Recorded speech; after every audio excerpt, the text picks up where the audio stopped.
Les moyens financiers des CE sont donnés par l'entreprise comme la loi le prévoit en fonction des salaires des employés qui y sont rattachés. À Air France, l'entreprise verse l'équivalent de 3,1% de la masse salariale pour financer les activités sociales.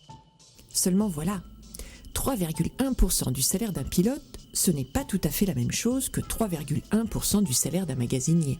C'est pourquoi le CE-Ligne ou CEA, qui regroupe environ 4500 PNT, 15 500 PNC et 1500 personnels sol, perçoit 45% de la subvention totale versée par Air France pour 30% des effectifs. Et c'est aussi pourquoi l'Alliance PN, qui dirige le CE-Ligne, a voulu installer l'inversion des flux. L'idée est simple. Jusqu'en 2003, tous les CE étaient regroupés au sein du CCE.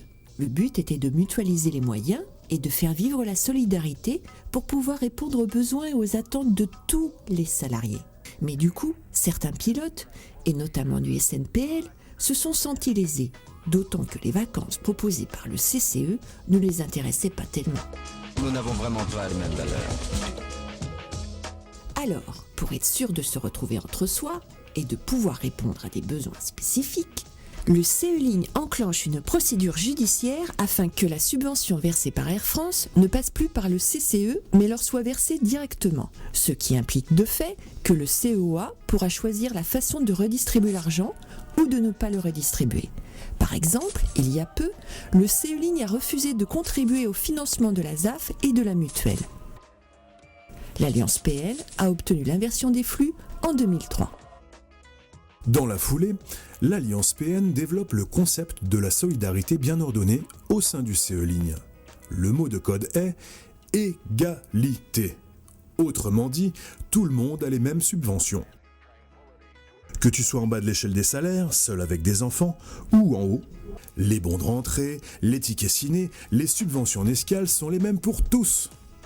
Pour exemple, un chèque vacances d'un montant de 400 € représente 2,5% du salaire moyen d'un commandant de bord et un quart du salaire d'un jeune PNC.